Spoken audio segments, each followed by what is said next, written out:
विविध कामगार संघटनांनी आज देशव्यापी संप पुकारलाय। 7वा वेतन आयोग लागू करावा, रिक्त जागा भराव्यात, 5 दिवसांचा आठवडा करावा, कंत्राटी कामगारांना किमान 18,000 वेतन द्यावं, निवृत्तीचं वय 60 वर्ष करावं, अशा त्यांच्या काही प्रमुख मागण्या आहेत। संपात राज्य सरकारी कर्मचारी मध्यवर्ती संघटना, बृहन्मुंबई राज्य सहकारी कर्मचारी संघटना, सरकारी निमसरकारी कर्मचारी शिक्षक संघटना, समन्वय समिती आदी सहभागी होणार आहेत। यामुळे सरकारी कामकाज ठप्प होण्याची भीती असून संपात सहभागी कर्मचाऱ्यांवर कारवाई करण्याचा इशारा सरकारनं दिला आहे।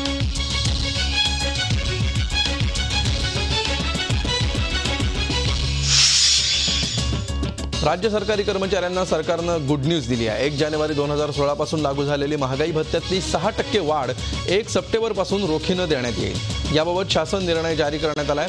8 महिन्यांच्या थकबाकीबद्दल स्वतंत्र आदेश जारी करण्यात येणार आहे। या वाढीमुळे महागाई भत्त्याचा दर 119 वरून 125% झाला आहे। या निर्णयाचा लाभ सुमारे 25.5 लाख अधिकारी आणि कर्मचाऱ्यांना होणार आहे।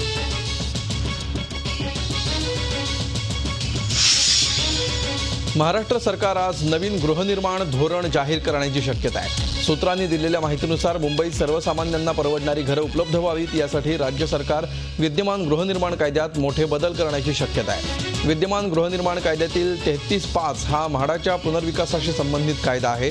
2013 मध्ये जे नियम तयार करण्यात आले होते त्याला फारसा प्रतिसाद मिळाला नाही, त्यामुळे ते बदलले जाण्याची शक्यता आहे। 50 वर्षांपेक्षा जुन्या इमारतींना जास्तीचा FSI देऊन खासगी विकासकामार्फत परवडणारी घरं बांधणार, बिल्डरांवर अंकुश ठेवण्यासाठी केंद्राच्या गृहनिर्माण कायद्यातली शिक्षा आणि दंडात वाढ केली जाणार, अशा काही तरतुदी यात असण्याची शक्यता आहे।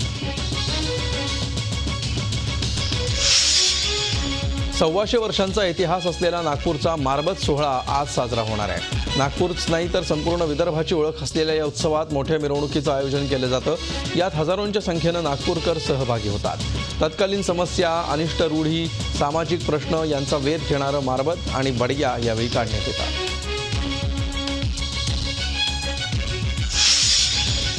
कल्याण रेल्वे स्थानक परिसरात आणि शिवाजी चौक परिसरात अन्यायकारक असल्याची ओरड फेरीवाला संघर्ष समिती करत महापालिकेवर त्यांनी मोर्चा काढला। काही दिवसांपूर्वी स्कायवॉकवर बसलेल्या फेरीवाल्यांकडून मनपा कर्मचाऱ्याला मारहाण झाली होती। त्यानंतर महापालिका प्रशासनानं स्कायवॉकसह स्टेशन परिसरात बसलेल्या फेरीवाल्यांविरोधात कारवाईचा बडगा उगारला होता। सर्वोच्च न्यायालयाचा फेरीवाला धोरणाची अंमलबजावणी केली जात नसल्याचा आरोप फेरीवाल्यांच्या नेत्यांनी केलाय, तर नियमानुसार कारवाई सुरूच राहील असं महापौर म्हणतात।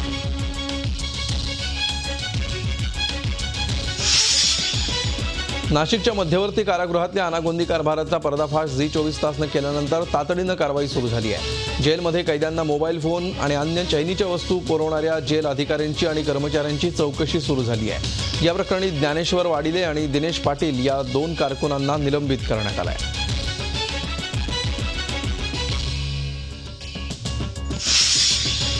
मारहाणीत मृत्युमुखी पडलेल्या ट्रॅफिक पोलीस कॉन्स्टेबल विलास शिंदेंचं प्रकरण ताजं असतानाच मुंबईत आणखी एका पोलिसावर हल्ला करण्याचा प्रयत्न झालाय।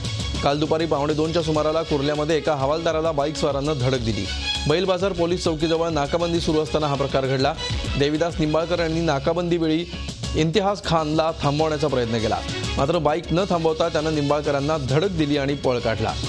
नंतर पोलिसांनी पाठलाग करून त्याला पकडलं। निंबाळकर जखमी झाले असून त्यांना भाभा रुग्णालयात दाखल करण्यात आलं होतं। उपचारानंतर निंबाळकर यांना घरी सोडण्यात आलं आहे।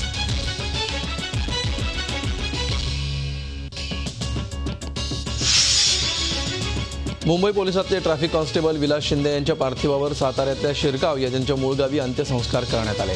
काल पहाटे 6च्या सुमाराला शिंदेंचं पार्थिव वाई तालुक्यातल्या शिरगावात दाखल झालं। संपूर्ण शिरगावात दुःखाचं सावट होतं। यानंतर सकाळी 9च्या सुमाराला शिरगावामध्ये शिंदेंच्या घरून त्यांची अंत्ययात्रा निघाली। यावेळी पोलिसांनी सलामी दिली।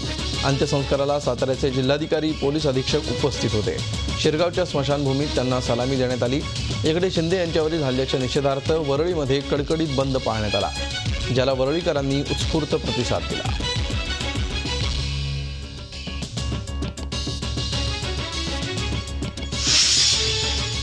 ट्रॅफिक पोलीस विलास शिंदे यांच्या हत्येचा खटला फास्ट ट्रॅक कोर्टात चालवा अशी संतप्त मागणी वरळी पोलीस वसाहतीत राहणाऱ्या पोलीस कर्मचाऱ्यांच्या पत्नीने केली आहे। शिंदे यांच्या मारेकऱ्यांना फासावर लटकावा अशा शब्दात त्यांनी आपला संताप व्यक्त केला।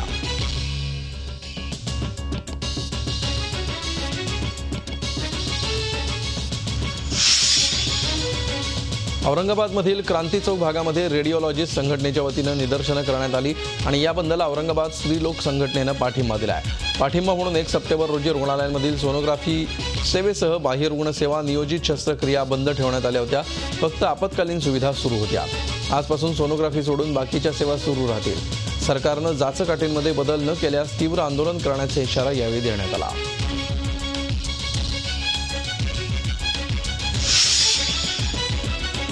अकोला महापालिका हद्दवाढीच्या निर्णयावर अखेर शिक्कामोर्तब झालंय।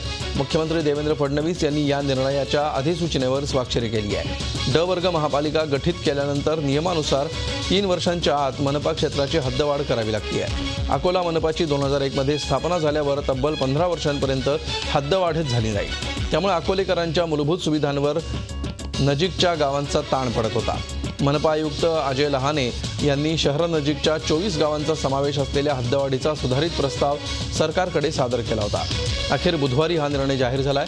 या निर्णयामुळे अकोला शहराच्या राजकारणामध्ये राजकीय उलथापालथ होणार आहे। महापालिकेची सध्याची 73 सदस्य संख्या या निर्णयामुळे 85 पर्यंत जाण्याची शक्यता आहे।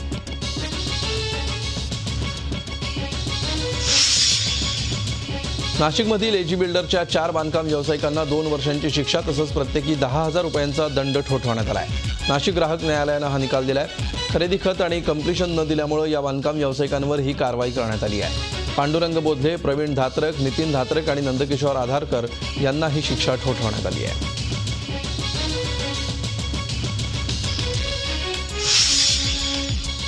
सावकारांच्या टोळीनं छळ केल्यामुळे शेतकरी महिलेनं आत्महत्या केल्याची गंभीर घटना उस्मानाबाद जिल्ह्यातल्या घाट शिरपुरा या गावात घडली होती। या प्रकरणाची दखल घेत गृहराज्यमंत्री दीपक केसरकर यांनी काल पीडित कुटुंबाची भेट घेतली। त्यांना धीर देऊन त्यांचं सांत्वन केलं। तसंच जिल्हा पोलीस अधीक्षक आणि जिल्हाधिकाऱ्यांसोबत बैठक घेऊन कडक कारवाई करण्याचे आदेश दिले।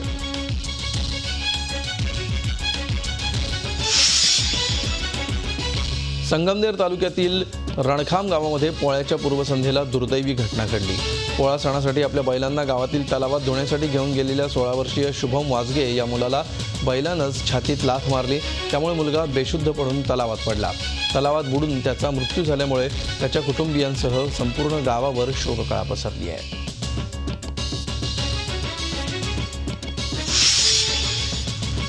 बुलढाणा जिल्ह्यातील चिखली मेहकर मार्गावर क्षमतेपेक्षा जास्त प्रवासी घेऊन जात असलेल्या काळी पिवळीच्या चालकाचा गाडीवरचा ताबा सुटल्यामुळे मुंगसरी फाट्याजवळ ही गाडी रस्त्याच्या कडेला असलेल्या झाडावर आदळून 3 प्रवासी ठार झाले तर 6 प्रवासी गंभीर जखमी झाले।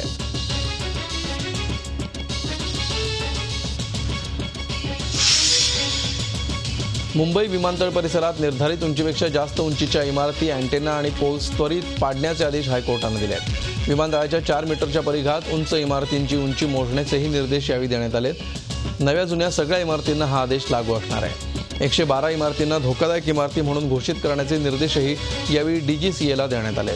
याआधीच्या हायकोर्टाच्या आदेशानुसार सुनीता नावाच्या इमारतीवर कारवाई केल्याची माहिती यावेळी BMCने दिली आहे।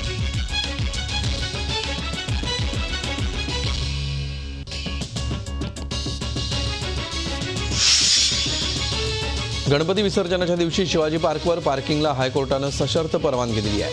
मात्र पुढच्या वर्षी कोणती पर्यायी जागा उपलब्ध करून देणार याचा निर्णय 2 महिन्यात घेण्याचं हमीपत्र महापालिका प्रशासनाला कोर्टात द्यावं लागलंय।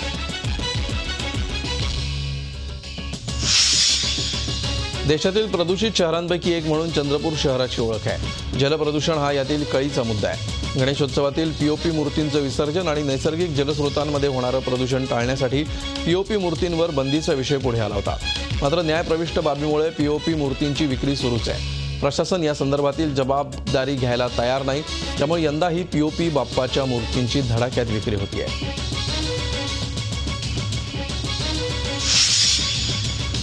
गणेशोत्सवात शाडूच्या मातीच्या मूर्ती वापरा, इको फ्रेंडली मखर वापरा असा आग्रह विविध व्यासपीठांवरून धरला जातोय। त्यातच आता इको फ्रेंडली पूजा साहित्यही बाजारात आलंय। घरगुती साहित्यापासून बनवलेली फुलं, गुलाबाच्या पाकळ्यांचं कुंकू असे नवनवे प्रकार पाहायला मिळत आहेत। यातून अनेक महिला बचत गटांना रोजगार उपलब्ध झालाय। ज्येष्ठ कामगार नेते शरद राव यांचं काल निधन झालं। प्रदीर्घ आजारानं त्यांची प्राणज्योत मालवली। राहत्या घरी त्यांनी अखेरचा श्वास घेतला। ते 75 वर्षांचे होते। राव यांच्या निधनानं महाराष्ट्रातील कामगार चळवळीचा आधारस्तंभ हरपल्याची भावना व्यक्त होती आहे। त्यांच्या पश्चात पत्नी, मुलगा, मुलगी, जावई आणि नातवंड असा परिवार आहे। म्युनिसिपल मजदूर युनियन, ऑटो टॅक्सीमेन्स युनियन अशा संघटनांच्या माध्यमातून राव यांनी महाराष्ट्रातील कष्टकरी वर्गाला न्याय देण्यासाठी लढा दिला। राव यांची मुलगी शिल्पा या कॅनडात असल्यामुळे राव यांच्या पार्थिवावर शनिवारी अंत्यसंस्कार करण्यात येणार आहेत। शनिवारी शिल्पा आल्यानंतर राव यांचं पार्थिव सकाळी 7 ते 10 वाजेपर्यंत अंत्यदर्शनासाठी ठेवण्यात येईल। ज्येष्ठ वऱ्हाडी कवी शंकर बडे यांचं काल पहाटे निधन झालं। ब्रेन हॅमरेजच्या धक्क्यानं 2 दिवसांपासून ते दवाखान्यात भरती होते। काल पहाटे त्यांनी अखेरचा श्वास घेतला। शंकर उर्फ बाबा बडे गेल्या 45 वर्षांपासून कवितेच्या क्षेत्रात कार्यरत होते। त्यांचे मुगुट, इरवा, सगुण हे 3 कविता संग्रह प्रकाशित झाले। बॅरिस्टर गुलब्या या त्यांच्या विनोदी कार्यक्रमाचे 400 तर अस्सा वऱ्हाडी माणूस या कार्यक्रमाचे 3000वर प्रयोग संपूर्ण राज्यभर सादर झाले। 63व्या विदर्भ साहित्य संमेलनाचे ते अध्यक्ष होते। मुंबईत जरा पाणी साचलं की टीका सुरू होते। दिल्लीत पावसाच्या पाण्यात बुडाली तर तिथेही चौकशी करणार का? तिथल्या नालेसफाईतही भ्रष्टाचार झाला होता का? असा प्रश्न उपस्थित करत शिवसेना पक्षप्रमुख उद्धव ठाकरे यांनी मुख्यमंत्र्यांच्या उपस्थितीत भाजपला टोला लगावला। मुंबई महापालिकेतर्फे बांधण्यात आलेल्या मध्यवैतरणा जलाशयाचं हिंदुहृदय सम्राट शिवसेना प्रमुख बाळासाहेब ठाकरे मध्यवैतरणा जलाशय असं नामकरण मुख्यमंत्र्यांच्या हस्ते करण्यात आलं। मुंबई मनपा चांगलं काम करत असूनही पालिकेबद्दल कोणी चांगलं बोलत नाही अशी टीका उद्धव यांनी केली।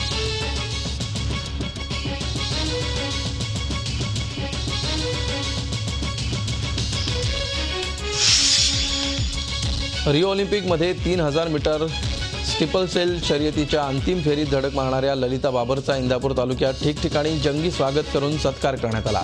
हलगेच्या निनादात आणि फटाक्यांच्या आतषबाजीत इंदापूर नगरी दुमदुमून गेली होती। एरवी राजकारण्यांच्या स्वागत आणि सत्कार समारंभात रंगलेले इंदापूरकर एका जागतिक स्तरावर आपलं नाव उंचावलेल्या खेळाडूच्या सत्कारात रंगताना दिसून आले।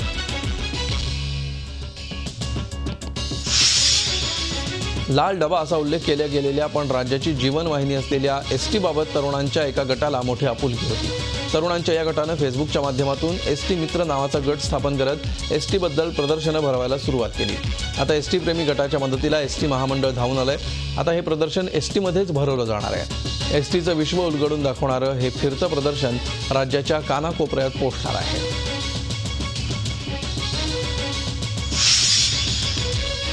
सांगली मिरज कुपवाड महापालिकेच्या महासभेत काँग्रेसच्या 2 गटात जोरदार राडा झाला। काँग्रेस आणि स्वाभिमानीच्या एका गटाच्या नगरसेवकांनी महासभा उधळण्याचा प्रयत्न केला। महापौर आणि नगरसेवक एकमेकांवर धावून गेले। मुंबई महापालिका निवडणुकीवर डोळा ठेवून भाजपनं उत्तर भारतीयांना चोचकारायला सुरुवात केली आहे। त्यासाठी उत्तर भारतीयांमध्ये प्रसिद्ध असलेल्या चोखा बाटी पदार्थांची मदत घेण्यात येणार आहे। आज मुख्यमंत्री के साथ संवाद बाटी चोखा के साथ या नावानं मुंबईत कार्यक्रम होणार आहे।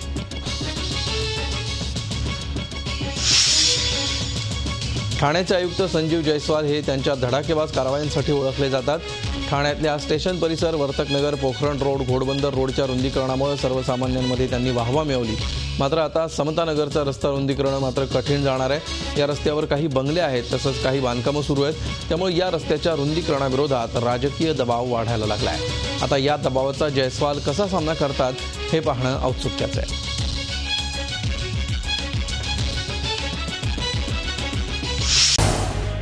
झी 24 तास रहा एक पाऊल पुढे।